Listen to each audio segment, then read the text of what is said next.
Salut à tous, c'est Wids, j'espère que vous allez bien. On ne le répétera jamais assez, le catch est une discipline très dangereuse. Les coups, les blessures et l'épuisement physique sont omniprésents et la plupart des catcheurs doivent vivre avec. Bien que les combats soient scriptés, cela n'enlève en rien la douleur qui quant à elle reste bien réelle et parfois des accidents peuvent survenir. Il y a pile 2 ans, je vous avais parlé de 5 catcheurs morts sur un ring. Aujourd'hui, on est de nouveau parti derrière les feux d'artifice, les paillettes et les costumes colorés pour parler d'une facette bien plus triste et fort heureusement plus rare dans le catch, celle de la mort. C'est parti.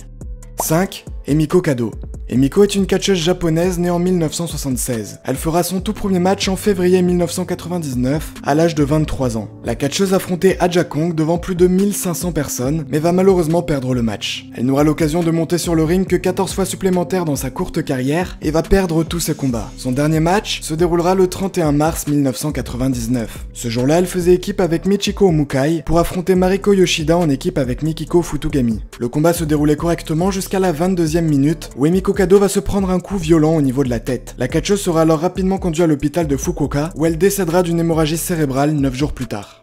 4. Gary Albright. Gary est un catcheur né en 1963. Il aura une glorieuse carrière dans le monde du catch avec notamment un passage à la NJPW durant la fin des années 90. Son dernier match dans la fédération sera une victoire et se fera contre Masao Inoue. Quelques mois plus tard, le 7 janvier 2000, il disputera un match à la World Extreme Wrestling, qui était la fédération de son beau-père, contre Lucifer Grimm. Le combat se déroulait normalement jusqu'au moment où Grimm va faire un cutter, en gros un RKO. Gary va alors tomber au sol mais ne se relèvera pas. Normalement il était prévu que Lucifer Grimm perde le match, mais en vue de la situation à laquelle il faisait face, le catcheur va porter un tombé pour remporter le combat et aussi pour que des gens viennent rapidement en aide à son adversaire. Malheureusement Gary est décédé d'une crise cardiaque sur le ring. Les médecins vont aussi relever un diabète, une hypertrophie du cœur et l'obstruction de plusieurs artères coronaires qui n'avaient jamais été diagnostiquées.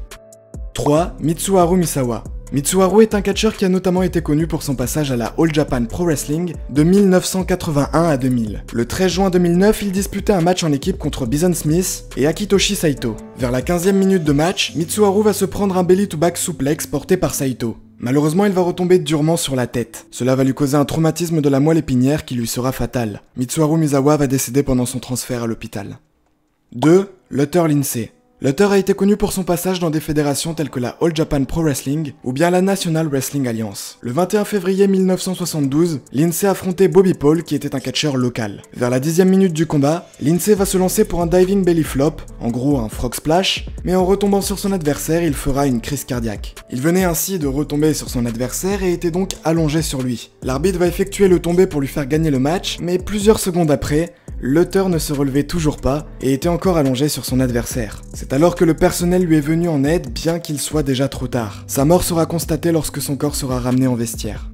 1. Silver King. Vous avez peut-être déjà entendu cette histoire qui s'est déroulée il n'y a pas très longtemps. Silver King, de son vrai nom César González, était un catcheur tournant dans le circuit indépendant et qui a notamment été connu pour avoir joué le rôle du méchant dans le film Nacho Libre. Le 11 mai 2019, il affrontait Juventud Guerrera à Londres. Après plusieurs coups portés sur son adversaire, dont l'un pour le mettre au sol, Silver King va effectuer un tombé. Guerrera va s'en dégager et Silver King essaiera sans succès de se relever. Après plusieurs tentatives, il s'effondrera sur le sol et ne bougera plus par la suite.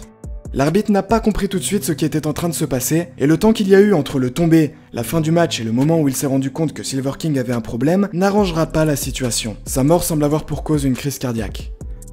Voilà, c'est la fin de cette petite vidéo. N'oublions pas qu'avant tout le catch est du sourire, du divertissement, de la joie, et c'est d'ailleurs ce dont il faudra retenir de toutes ces femmes et tous ces hommes qui montent sur le ring au quotidien.